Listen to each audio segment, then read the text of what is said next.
प्यार की राह। तुम पहले मेरी हेल्प करो, मुझे बताओ रुद्र को इन सब में से कौन सा लहंगा सबसे ज्यादा पसंद आएगा? तुम उसकी पसंद नापसंद बहुत अच्छे से जानते हो राइट? तो बताओ ना कौन सा लहंगा पसंद आएगा उसे। और वैसे भी शादी की तैयारियों की जिम्मेदारी तो तुमने ली है ना, तो हेल्प करो मेरी। चलो। संजना, मैंने तुमसे कहा माँ को छोड़ दो।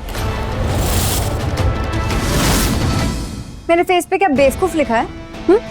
Am I a fool जो तुम्हारी इंदु माँ को इतनी आसानी से जाने दूं और अपने हाथों से अपनी कब्र भी खोद दूं? प्रिया बेबी, जब तक शादी नहीं तब तक इंदु देवी की रिहाई नहीं। अंजलि, मत लीजिए मेरा नाम। अंजलि मेरी बात तो सुन प्लीज। मुझे कुछ नहीं सुनना, प्लीज कुछ मत बोलिए। आपने जो किया है ना, मुझे आपसे कोई बात नहीं करनी। अंजलि सुन तो सही, अंजलि प्लीज। रुहान। सॉरी भाभी, मुझे ऑफिस के लिए देर हो रही है, मैं चलता हूँ। रुहान सुनो ना प्लीज। क्या सुनना है? अब तो नए रिश्ते बनने वाले हैं भाभी, तो क्या ही बात करनी। चलता हूँ।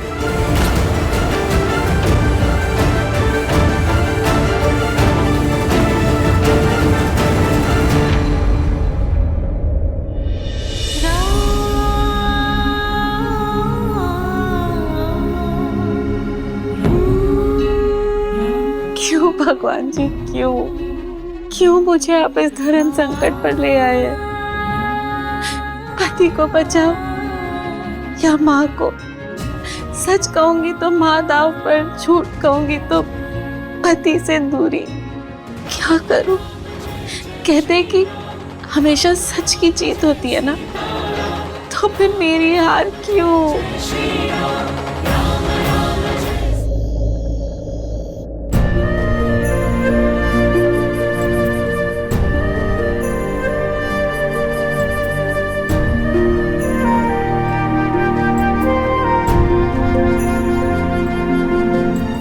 तुम अब तक क्या हो?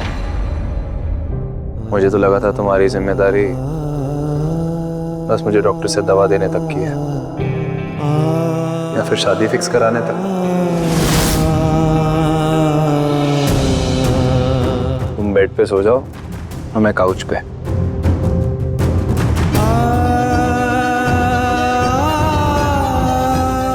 वैसे भी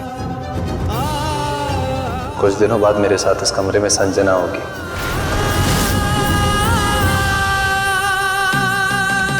तब तुम क्या करोगी?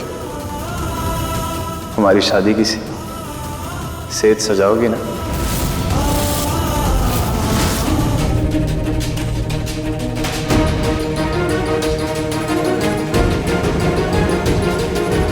बस अब ये पंडित जल्दी से एक मुहूर्त निकाल दे, मेरी और रुद्र की शादी हो जाए और रुद्र मेरा हो जाए। ये पंडित तो गए, अब प्लीज दूसरे पंडित को बुलाने की जरूरत नहीं है। यही तो भगवान जी ने इशारा दिया है कि ये शादी नहीं हो सकती।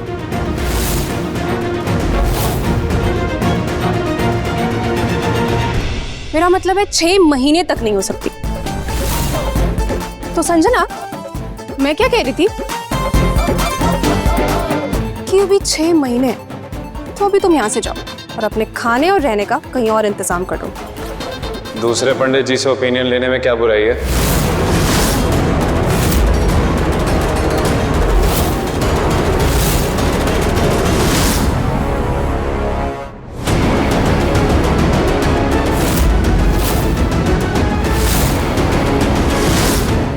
मैं एक और पंडित जी को लेके आया। आफ्टर ऑल मेरी दूसरी शादी कराना प्रिया की इच्छा है ना?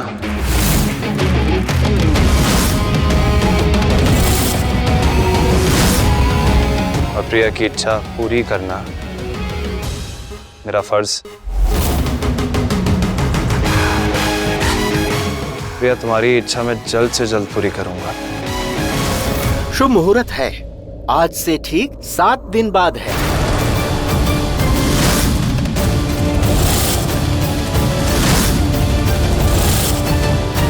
बहुत ही शुभ योग है।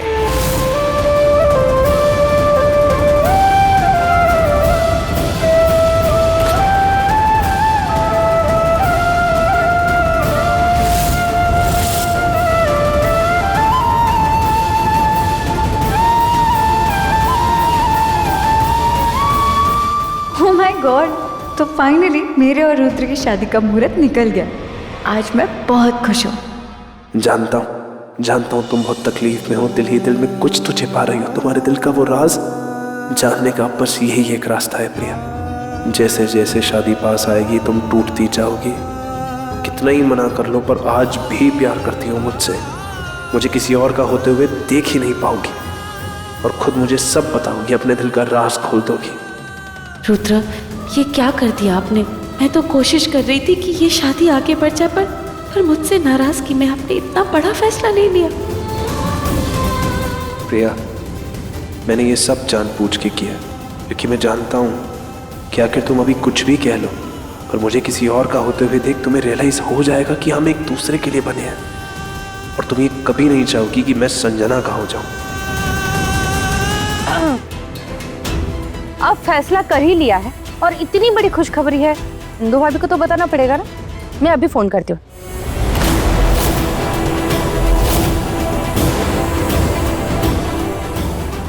हे भगवान, अगर घर में भनक भी लग गई कि इंदु माँ गायब है तो बहुत टेंशन हो जाएगी सबको और फिर पता नहीं संजना क्या करेगी।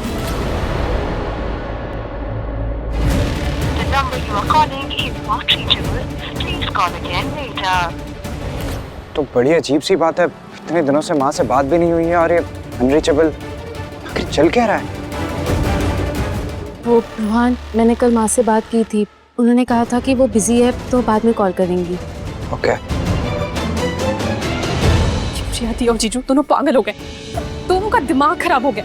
ऐसी भी कौन सी जिद है जो अपने रिश्ते को दांव पे लगा रहे? और एक नया है कि माँ को नहीं बताना। रुद्र, मैं ठीक हूँ, जल्दी वापस आ जाऊँ। और रोहान, तू भी मेरी इतनी टेंशन मत ले। ये माँ की आवाज, ये तो संजना के रूम से आ रही है।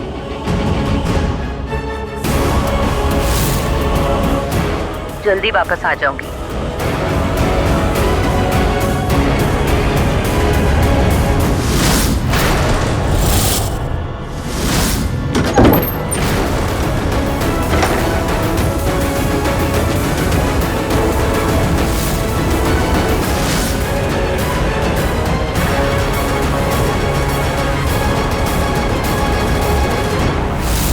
अंजलि, तुम यहाँ तो कोई भी नहीं है। हो सकता है मेरा वहम हो। माँ यहाँ कैसे आएंगी? वैसे भी आजकल पता नहीं घर में क्या क्या हो रहा है। वो आई एम रियली सॉरी, वो मुझे नीचे बहुत बुरा लग रहा था इसलिए मैं अपने कमरे में वापस आ गई। अरे वाह,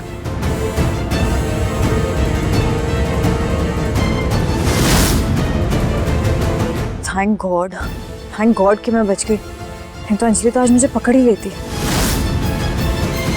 अचानक मैंने फोन क्यों काट दिया? तो मैं वापस कॉल करता हूँ। हाँ।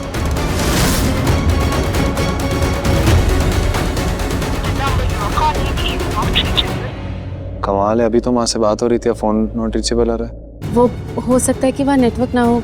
जैसे ही नेटवर्क आएगा तो माँ अपने आप ही कॉल कर लेगी।